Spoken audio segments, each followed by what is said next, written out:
We are going to do the Israeli salad, Okay. which was a lot of chopping this morning. Yes, I saw that. It's about 7 hours of chopping. 7, at least 7. You know, you could have just went to the store and bought everything chopped already. That's true, they do that. And so you got this sumac.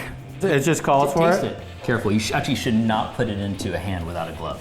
Really? Yeah. No. Is it spicy? Actually, we gotta wash it. Ah, my hand! What's nice about this is you pretty much just throw it all together. So bell peppers, shallots. And so you're not a professional chef. I'm not, no, I just play one on. You just play one on Your TV. show. All right, now we're squeezing some lemons, huh? Don't hurt yourself. All right, so 3 lemons. This is gonna be fresh and tasty. I like the mint in it and the sumac. Cilantro. A little cilantro. And parsley. And then serrano. It's actually pretty spicy, Yeah? so I'm gonna just do half of You're gonna do a little. I like this. This is easy to make. It is. That looks good. I like it. Again, a lot of chopping. A lot of chopping.